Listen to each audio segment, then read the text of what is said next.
What's going on, guys? Eric here with driverlineup.com, hanging out with right now the world's okayest paperwork doer. I'm self-proclaimed world's okayest steering wheel holder as your host, and Jenna's mad today. She's mad because I woke up at 3 o'clock this morning. We didn't have to leave until 7:30 this morning from the pilot that we were at, or was it Flying J? Wherever we were. Flying Pilot. Flying Pilot. But I got up at like 3:30 this morning, went to take a shower, and I was gonna go back to bed, but that's not what ended up being my plan. Just got up and rolled. So Jenna, thinking that she'd have a few more parked hours of sleep, didn't go to sleep until later. No. Anyway, I tried to sleep. Yeah, she struggled last night. It was people who think it's okay to be impatient and honk at people. Blowing air horns at freaking 2 in the morning just because someone else is not getting out of their way fast enough. Yeah, it was a noisy truck stop. Anyway, she didn't get... It was one of those, every time you slip off into sleep, there's something, and you're just like... You guys are hearing something overhead. That is like some really gnarly thunder right now. Skies are angry. We're in Savannah, Georgia. So anyway, our trailer is being loaded here. We're like 3 hours early, so it's not a big deal that it's not ready. It's kind of a crapshoot. This place is never, for those of you familiar with Shaw, your load's pretty much going to be ready when it says it is. I've been picked up here many times. Very rarely has it ever been late. Cool place, though. Never has it been early, but it's usually right when it's supposed to be. So I kind of have some appreciation for that. Anyway, what I wanted to talk today about, speaking of early and late and all that good stuff, is, so this is probably a little bit unique to Prime because we are the largest refrigerated fleet. And I've seen some people argue, oh, Swift Knight's bigger. No, Swift Knight is a bigger fleet. Prime is the largest refrigerated fleet. So we're not the biggest trucking company, but we're the biggest refrigerated fleet. Still a pretty big trucking company. And we are big. I think we're like approaching 10,000 trucks or something like that. Because it's big, small. It's like you still feel like you run into everybody you know. Like we run into people we know all the time, and the people that we know run into people they know. And we were parked next to YouTuber and friend Heathen's Trucking. Oh yeah. Just 2 days ago, in the morning, just parked right next to them. And, he didn't believe us. He's like, "No, you weren't here." And then he pulls it up on his dash cam. Yeah, went and looked at his dash cam for proof. But so we're the largest refrigerated fleet, so we probably feel detention a little bit more than most companies. But there's other really big trucking companies that feel detention anyway. Anyway, the point that I'm getting to is that basically in a safety meeting the other night, or the last Friday, they said that someone's waving at me. Oh, it's a Prime truck. They said in that safety meeting that Prime pays out about $24 million a year in detention to independent contractors alone. $24 million a year. Well, they didn't say 24 million, but they said that week they had paid out $500,000 in that 1 week, and it's anywhere between $360,000 and $600,000 per week to independent contractors. So I'm kind of just ballparking it, saying 24 million.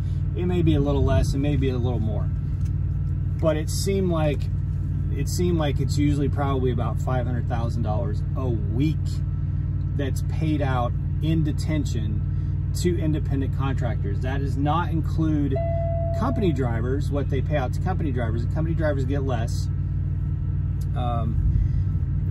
And that's not what Prime actually bills. We don't really know what Prime bills. Now, before some of you, and I know there's a few of you that always get your panties up in a bunch and say, well, that's not fair. Prime should tell us what they bill. Look, when they propose the load, you either like it or you don't. Like, I hate all this. I hate when people get hung up on the fuel surcharge And is Prime really giving you 72% of load? I don't effing care. When the load comes to this Qualcomm or to our phones, either Jen and I or I will look at it and we'll say, yes, that's a good load. We'll run it, and we like the rate that they're proposing, so we'll go. So don't give me comments about if Prime's paying us all the detention. I want Prime to be profitable. I don't care if they skim off the top. Just what, look, maybe I'm an outlier. I don't know. I don't give a shit. So don't complain in the comments about it. The point of this video is, that's a lot of detention, you guys. If you doubled it and said, let's say Prime bills the same amount on the company side, which may not be fair because I don't know what the truck ratio is of company trucks to lease trucks. But let's just say, just for the conversation, that it's double. So you're looking at $48 million a year, nearly $50 million a year paid out in detention by one company, one trucking company. So it's very safe to assume that it's in the hundreds of millions of dollars a year for all trucking companies. Hundreds and hundreds and hundreds of millions of dollars, maybe even upwards of $1 billion a year, paid by customers to trucking companies in detention. So the reason that I think this is really interesting, or should be interesting to a lot of you, even those who are not truck drivers, is if you ever wonder why your steak is so expensive, that's why. Because, well, there's a lot of other reasons too. There's inflation and all that good stuff. But you think that these shipping companies, that these manufacturers, food companies, farms, beef plants, etc., you think that they're just going to be like, oh, well, it is what it is. We'll just pay it up. We'll just lose those profits. Hell no. They're passing that on to the end user, to the consumer, to the customer. You're paying for that detention. Do you think that because they can pass it on to you in the grocery store, that they give a shit and want to actually fix the problem? Hell no. They don't want to fix it. It doesn't matter to them. It's just a cost of doing business that they're going to pass on to the customer. And that's why it never gets fixed. And that's why it never will get fixed. Unless there's some sort of regulatory intervention, detention will never get fixed because they don't care. They aren't, that money's not coming out of their profits. That money's coming out of your pockets when you go to the grocery store. Okay, $24 million, $500,000 last week, 500 grand paid to just Prime independent contractors. Just us, not any other company. There's $500,000 last week. You could say, well, why don't they just fix their logistics? Why don't they just book trucks when they have product ready? Why don't they have lumpers that aren't trying to milk it for hours? And why don't they get their systems more intelligent and make sure that they're not detaining drivers? Because they don't care. They don't have to. They just pay it out. They just pay out the detention, and then they charge more for the product. So it just, like, there's so many realities you have to accept out here on the road, and that's one of those realities that, unfortunately, as in so many other cases, the driver will inevitably get screwed because it doesn't cost anyone anything to screw us. You know what I mean? I mean, we're the only, I've said this before in videos, and Matt from No Luck Trucking talked about this too after I said it. Of the three-part agreement of a load, which is the broker, the customer, and the driver, we are the only one of that party that really has to adhere, really has to do every bit of their part. We have to show up on time, not too early, never a minute late. We have to take the load, and we have to drop it off on time, not too early, never late. That is our agreement, and we cannot fudge that at all. Don't forget, don't damage it, and then you have like the lumpers that are just like ramming pallets. Oh, this showed up damaged, and it's like clearly forklift damage. Yeah, we had that happen last week where they said, oh, we don't want these cases because it's damaged. It's like, okay, it wasn't damaged when I closed the doors. You went in there with a forklift, and now the boxes are damaged. Let's anyway.